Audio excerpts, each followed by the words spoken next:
Now, Pursuit.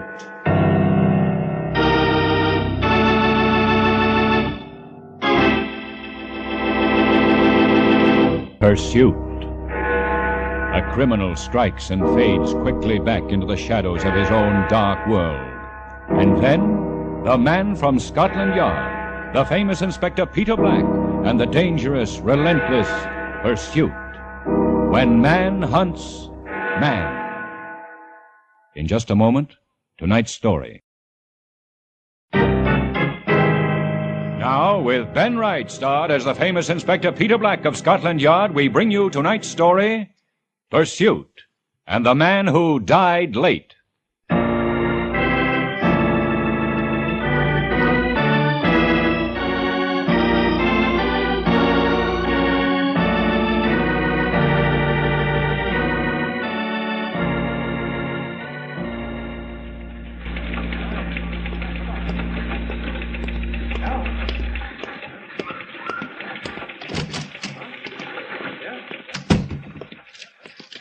Hello, Moffet. Oh, good afternoon, sir. I was just putting some papers in the file. Nice wedding? No, ghastly. Mother-in-law cried, the father-in-law scowled. Any of these letters important? No, sir. Oh, that one's from the RAC. Your subscription is due. Oh, why the devil don't they send it to my home? I think, sir, you asked them to forward it to the yard. Oh, did I? Oh, all right. Oh, blast those rates. They seem to go up every year. You know, it's more than a man can afford to keep a car these days. And that's a fact, sir. There's a message from Dr. Bishop, sir. He'd like you to give him a ring. Bishop? You know, there was a little chap at the church who reminded me of Bishop. It turned out to be Lord Bagley. You know, Bagley's liver beans. Oh, yeah. Yes, exactly. Well, now let's see what the dear old gizzard merchant wants. Where's the honeymoon going to be, sir? Oh, France. He's going to spend his time rowing up and down the Seine. It'll be nice for his wife, sir. Won't it? This is Dr. Bishop speaking. Oh, hello, Doctor. Black here. Oh, Black, my dear fellow, how are you? Very well, thanks. How's your wife? Oh, doing quite nicely, thank you. Look here, would you mind coming down for a moment? I've got something terribly interesting to show you. Oh, well, I'm taking a holiday today. My brother's wedding. I say, how nice. All sorts of congratulations. He's the army chap, isn't he? Navy. Of course. But I do wish you'd pop in for a moment. I'm so afraid someone else will get it, and it's your sort of thing. Oh. Alive or dead? Dead. Amazingly dead. I've never seen anything like it. You must see. It's the best one I've had for ages.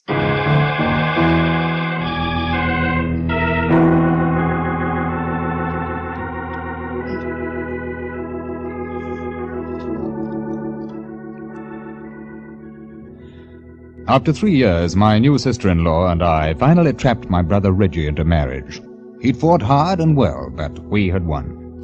It had been a matter of principle. That and the fact that for some unaccountable reason, Vivian adored him. And so I had taken the day to see that Reggie would forever renounce his precious bachelorship.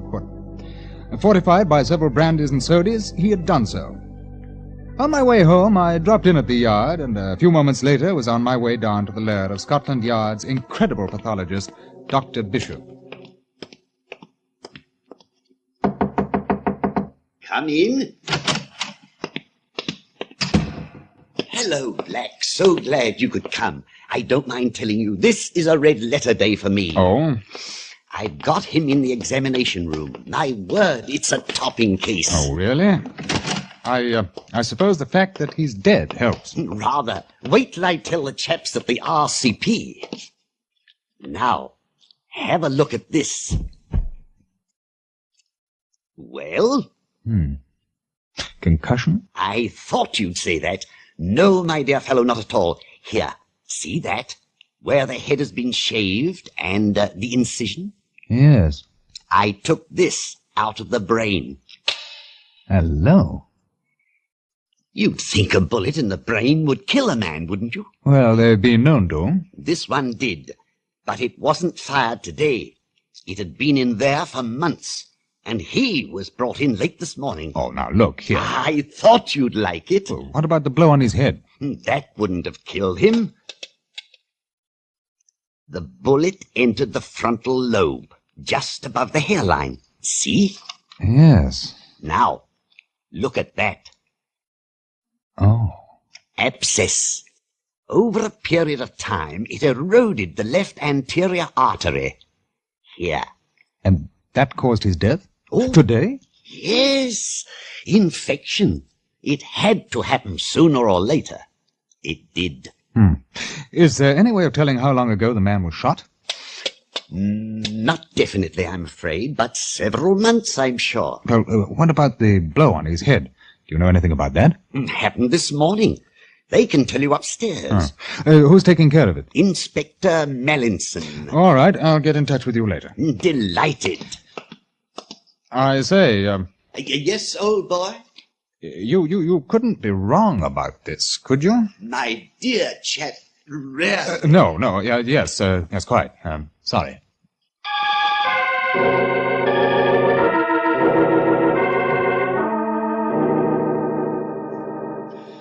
I left Dr. Bishop once again huddled over the sheeted form on the examining table and went upstairs. The last time I had worked with Mallinson was when an attempt was made to blow up the yard. We'd become quite friendly since then. He was a dry, rather cynical man who loved his job and laughed at it at the same time. Hello. Welcome to my digs. You look like a swank pot today. Funeral? No, wedding. Same thing. By the way, have you heard about the new... Yes, I've just seen it. It's yours, you know. I was just going to take the information over to your office. What happened? Dead man, Martin Tansley, 96 Brompton Road, took a walk in Hyde Park this morning. Chap hit him on the head and stole his wallet. That's all. It was very simple, until the gizzard merchant started to mess about and found the bullet. What about the thief? Oh, we've got him. Holds fast to his story, though. Want to see him? Yes, I suppose I'd better.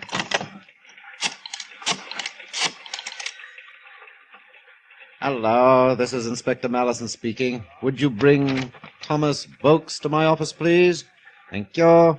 Have the relatives been notified? Not yet. I sent a man to the address, but there was nobody at home. Neighbor says Tansley's wife is away in Scotland with her 2 kids. We're trying to contact her. Oh. Well, this is going to be interesting. What do we charge our man with? Robbery or murder? Both, I suppose. The bishop insists that the blow had nothing to do with death. Didn't do Tansley any good, I'll bet.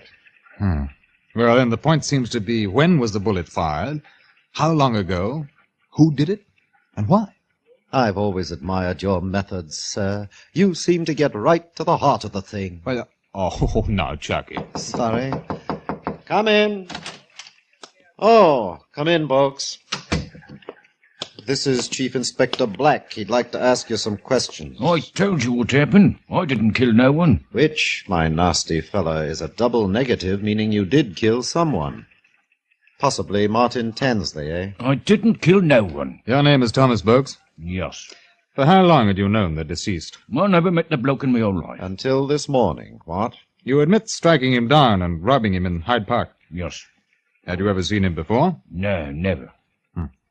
What did you hit him with? A course. It was a piece of solid rubber about a foot long. I see. Did he strike his head when he fell? It was on the grass. He didn't hit his head on nothing. Ooh, double negative. Now, you listen to me, Boakes. You're in serious trouble. The man you hit is dead. It wasn't me, did it? Think I don't know how to bash a bloke so yes, I'm sure you do.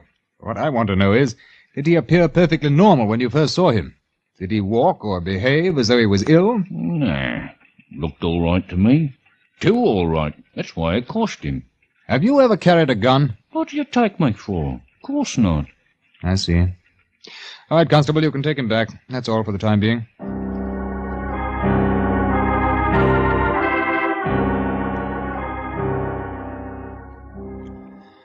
It was fairly obvious that Thomas Boakes was telling the truth. His file in Criminal Record Office testified to a series of petty thefts and assaults, and we had no reason at the moment to believe that he would add murder to his craft. Therefore, we were faced with a unique situation. A man had been shot in the head. Exactly when, we did not know. He had lived for months with the bullet lodged in his brain. Was it an accident or murder?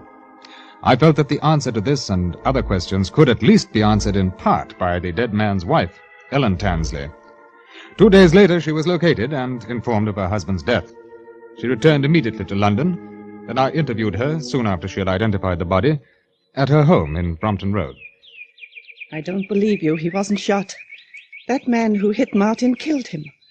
For some reason you want me to think something else, but I won't. Now, Mrs. Tansley, we only want to find out the truth.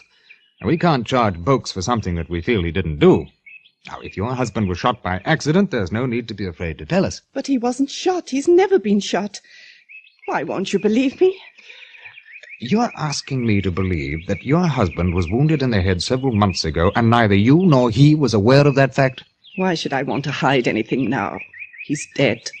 You said, why should I want to hide anything now? Now, what did you mean by that? Nothing. Oh, I don't know what I mean. Please go away, please. Mrs. Tansley, I'm terribly sorry, but I must ask you once again. When was your husband shot? How did it happen? He wasn't. It never happened. He wasn't shot. You have lived together as man and wife during the past year without separation? Yes. And during that time you state that he never received a bullet wound in his head? Never. I told you. There is no doubt in your mind that the man you identified at the yard is your husband? Yes, he is. Oh, stop it, please stop. How long have you been married? 15 years.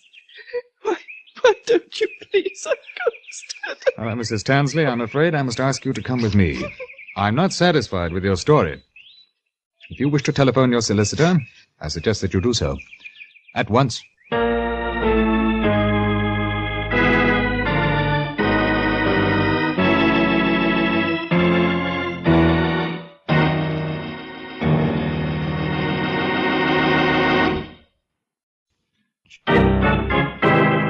Now, the second act of Pursuit and the Man Who Died Late.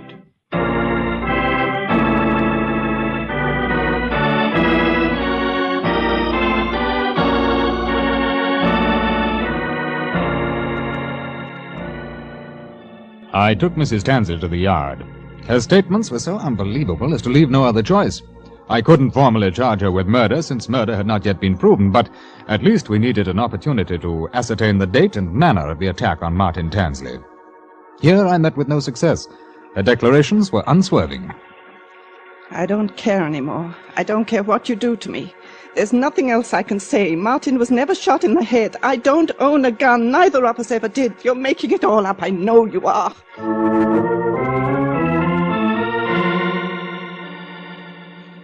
That a man could walk about with a bullet in his brain was one thing, but that his wife would testify that she had no knowledge of such a fact, that seemed impossible. I left her to confer with her solicitor, Mr. Bernard Lucky, and sat with Moffet in my office. She must have done it, sir. Otherwise, why lie about it? I don't know, Moffet. I've got a horrible feeling that she's telling the truth. After what she's been saying? I don't think so, sir. I know. It's daft, but...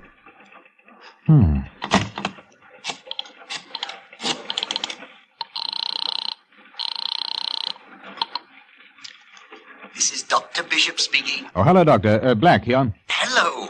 How's that lovely case turning out? I wish I knew. Look here, would you come up for a minute or two? The man's wife is here. I'm holding her for questioning. Good show. I don't know how you do it. I haven't done it.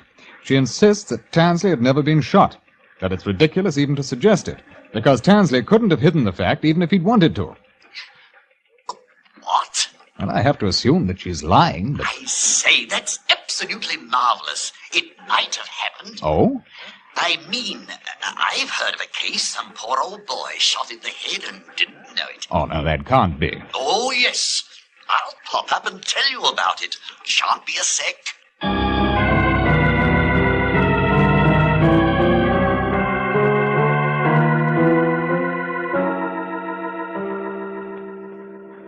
All right, now, how did it happen? Old boy, about 65. He took a walk. It was in the country, you know. Some small boys were playing with a rifle. A bullet entered the right frontal lobe, but under the hair. Victim had a fine shock of hair, much like Tansley. He thought a bee had stung him. Went home, slight headache, no blood, nothing. In 4 hours or so, he'd forgotten all about it. Died 7 months later. Just rolled over. Same thing. I'll be dashed. Moffet, ask Mrs. Tansley and Mr. Lockett to come in, would you? Right, sir. Mrs. Tansley? It might be, mightn't it? As a doctor, I'm never surprised at anything. One day I'll tell you I about... think this has gone far enough, Inspector. You know as well as I do that Mrs. Please, will you Tansley... sit down, Mr. Lockie? I believe you've met Dr. Bishop. How do you do? How do you do? Mrs. Tansley, as you know, you are not under arrest. There are just one or two more questions I must ask, and then you're free to leave. Hasn't she been through enough? I'm sorry. Now, Mrs. Tansley, you say that your husband was employed in an architectural capacity. Yes. Please, will you think very carefully before you answer? Can you recall that at any time on his return from the office he complained of a headache? An unusually severe headache? Possibly, madam, a slight lump or contusion under the hair. Here. Had he been fighting with anyone? Ellen, you'd better tell them everything. It has nothing to do with this. Martin's dead. Why bring it up again? The children... Because what you know may be the reason for his death. Yes, I suppose so. All right. Thank you, Mr. Lockie. My husband had been seeing another woman. When was that? About a year ago. He stopped seeing her? I found out, and he said he would stop because of the children. How long ago? A year ago. Now, to go back to my earlier question. I can only remember once. I think it was soon after he'd promised never to see that woman again. He came home. It was very late. He said he'd bumped his head. Here, possibly? I don't remember. It may have been. He was quite drunk. Did he tell you where he had been? No, but I knew. Oh, well, then he continued to see this woman. I think so. I was never sure. Things were different after that. I didn't trust him. Yes, I'm sorry. Can you tell us, Mrs. Tansley, the woman's name? I don't know. I only knew there was someone else. Moffet, please. Yes, sir. Now, I must ask you to remember the date Chief as Inspector Black's exactly as office. possible. Detective Sergeant When your Moffet. husband returned home after bumping Oh, his yes. head. I don't know. Last year, I 25,000? think. Well, it can make a tremendous difference. repeat that? Will you try to remember exactly Tell when? it.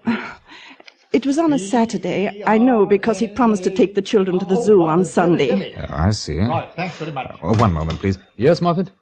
Physical laboratory, sir. Report on the bullet. 25 caliber from an Italian-made gun. Bernardelli automatic. Right. Now go on, Mrs. Tansley. You said you knew it was a Saturday a year ago. Yes. September or October? The end of September, I think, or the beginning of October. I'm sorry. No, that's quite all right. You're being very helpful. Moffet, hand me the calendar, will you? Yes, sir. Here you are, sir. Thank you. Let's see. September 1950. Yes, the last Saturday in September was the 30th, and the first Saturday in October would have been the 7th. It was September. Then I remember now, because Martin didn't feel like writing out a check for the rent, which is due on the 2nd. I had to do it. Thank you very much, Mrs. Tansley. Now, please forgive me for bringing you here. I hope you understand. Policemen make mistakes, too. May I go now? Oh, yes. And if it will help, I may say that whoever shot your husband will be caught and dealt with. I can promise you that. It won't make much difference to the children, will it? They won't have their father anymore. At least he loved them.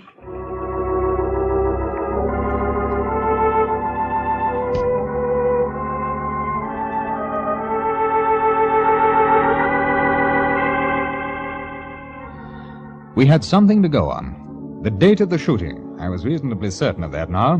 The type of weapon, an automatic, which we knew was, because of its small size, used by women. And we had a possible motive, a spurned woman. We began to look for the killer. Black here. Moffet, sir. I've got a list of the registered and licensed Bernardelli pistols. Long list? I'm afraid so, sir. Well, you better get to work on it. Right, sir.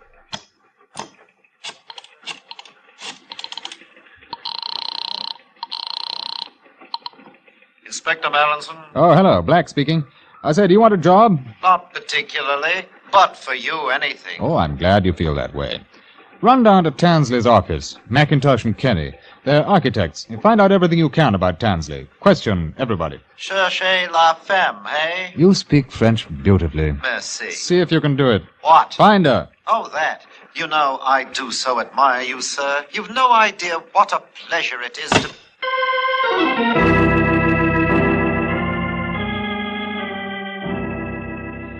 I went to the taxicab stand near Tansley's office, questioned the drivers who had been in the district for a year or more. One remembered something. He had driven Tansley to the corner of Haymarket and Shaftesbury Avenue several times. There, the deceased had got out and joined a woman. A young woman, rather simply dressed. The driver thought that she might be a shop girl. After that interview, I joined Moffet with his list of persons known to have owned Bernadelli automatics. 4 days later, we had narrowed our search down to 6 possible suspects, 2 women and 4 men. We decided to question the woman to begin with. The first was a Miss Anna Patterson of 128 Graham Road, Hackney. Miss Patterson wasn't in, but the owner of the flats who lived on the premises assured us that she would return at 6 o'clock. It was then 5:15. We decided to wait. At 5:45, I rang through to the yard to see if Mallinson had turned up anything. Hello, sir. Good hunting. Where are you? Waiting for a woman. They never keep me waiting. Got some news for you. Oh? Nasty little sneak at Tansley's office. Didn't like the man and thought we ought to know about the woman Tansley was playing about with. Know her name? Well, the nasty little sneak hated to sneak, but he ran into them one day, and Tansley introduced her. Anna Patterson. 128 Graham Road, Hackney. I got the address myself. Aren't you proud of me? Terribly. We're there now. Thanks, Mallinson.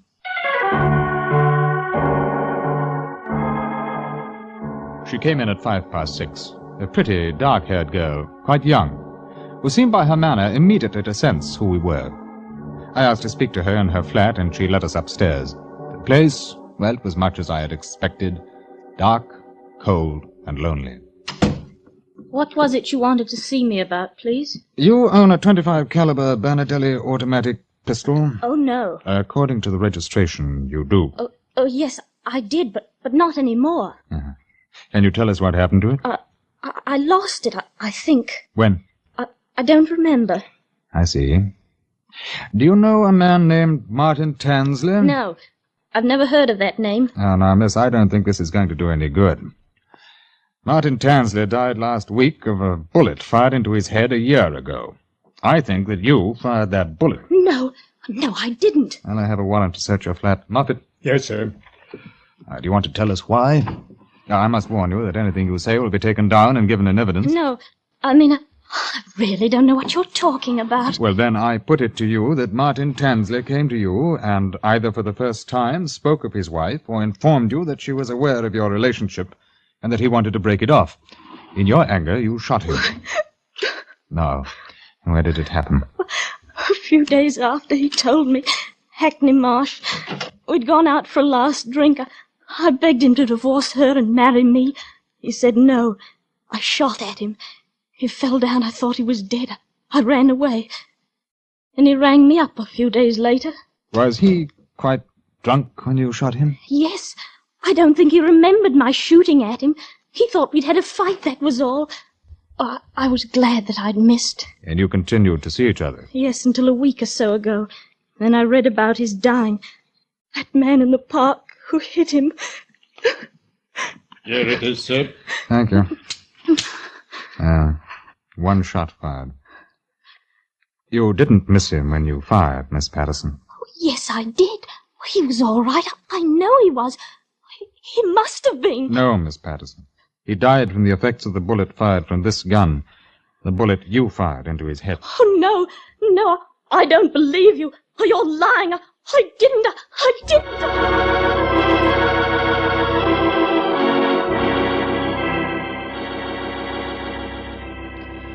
We took the girl back with us to the yard. She was committed for trial and later found guilty of murder. However, a recommendation of mercy was proposed, and she is now serving a 15-year sentence in Holloway. Pursuit. And the pursuit is ended.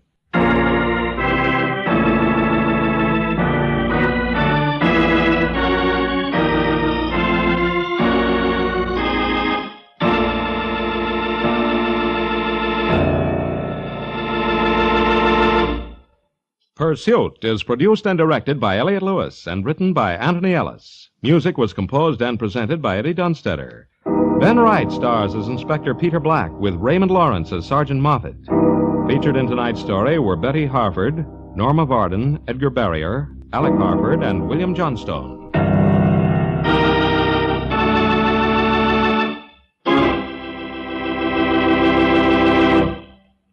We invite invite you to join us next week at this same time when Pursuit will bring you another dramatic story of the famous Inspector Peter Black of Scotland Yard, relentlessly hunting down those whose disordered passions breed violence and murder. Another story of man hunting man when we bring you Pursuit. Joe Walter speaking. This is the CBS Radio Network.